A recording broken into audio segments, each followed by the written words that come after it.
econ students?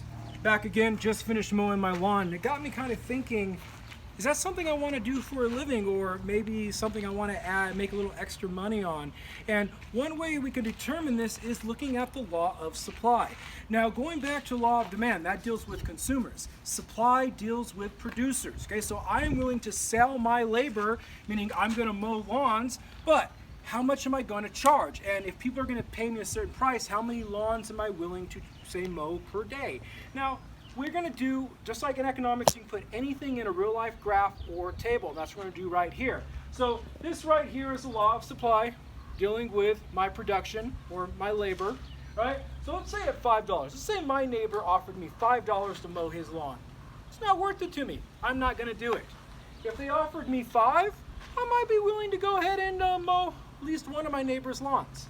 They offered me 15, maybe I'd mow 2. They offered me 20, 3. They offered me 25. Heck, I'll mow four lawns a day. That's an extra $100 in my pocket. What this is a supply schedule. And what we're talking about is the law of supply. You saw price went up, quantity supplied went up. But if price goes down, quantity supply goes down. Okay, so it's a direct relationship is the law of supply. And when we graph this, you guys are going to see it's an increase, it's an upward sloping curve. So let's go ahead and do this. Price always on the Y, quantity supplied always on the X-axis. At $5, I will produce none. At $10, I'm willing to produce 1. At $15, willing to produce, and by produce I mean mow 2 lawns. At 20, I'm going to mow 3, and at 25, I'm going to mow 4. And we see this is a supply curve. Once again, increasing, not decreasing. Okay, remember, demand's decreasing downwards, supply is upwards increasing.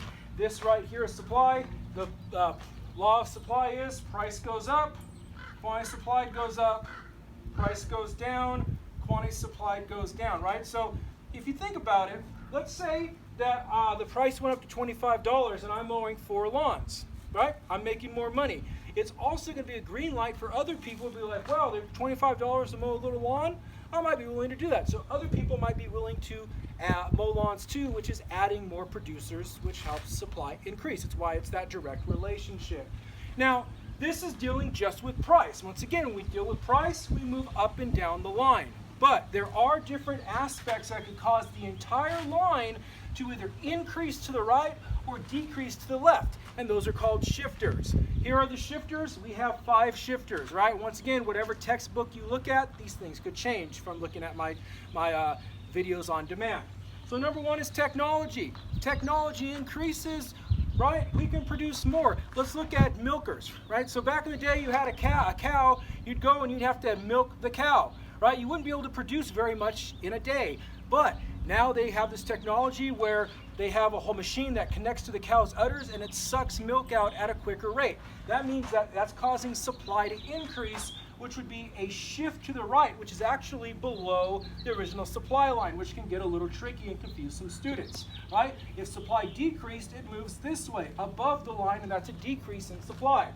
Now, price of inputs or availability of resources. So if I'm selling hamburgers and the price of cattle goes up, that's going to increase my cost, meaning I'm probably going to have to decrease supply of hamburgers.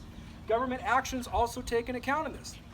If the government decides to tax, right? If the government decides to tax us, that could go ahead and cause a decrease in supply. But the government can also do a thing called subsidies. Subsidies. Oh, that should be an S right there. That's the government giving us money to lower our cost overall, right? So that means we're going to cause an increase in supply. Not changing prices, just making it cheaper for us to produce. You also have numbers of salaries. I talked about this over here, right? The price went up $25. More people, it's a green light, might be willing to start producing and mowing lawns, which would cause an increase in supply. Or if price went down, people might not be willing to produce as much, and it goes down. And then you have weather. Think about it if you're growing crops, right? Or you're growing oranges in Florida and the frost, it gets too cold and the oranges frost, that is going to decrease the availability of oranges or stuff they use to make with oranges, such as orange juice. And that right there is majority of the law of supply. Just like demand though, there is elasticity. Okay, elasticity, which is the percentage change in quantity supplied over the percentage change in price, right? Law of elasticity is going to kick in there. That's something we don't really go too much over in general economics, but just like I taught you in demand, I teach my students how to remember all this for supply, right? So the law of supply, price, right? Law of supply, price goes up, supply goes up. Price goes down, supply goes down.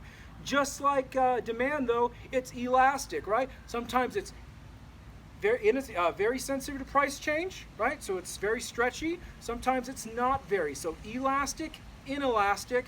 Also, you have shifters. But remember, an increase is is below the line. So it's more like a frontwards movement. So if you're doing this and you want to show a shift, you simply step forwards, right? That's an increase in supply. If you want to show a decrease in supply, you step back. Okay, so those are the steps. Combine those with earlier videos from demand, and then ultimately we'll get into the next when we put supply and demand together and find a beautiful thing called equilibrium. Until next time, stay safe.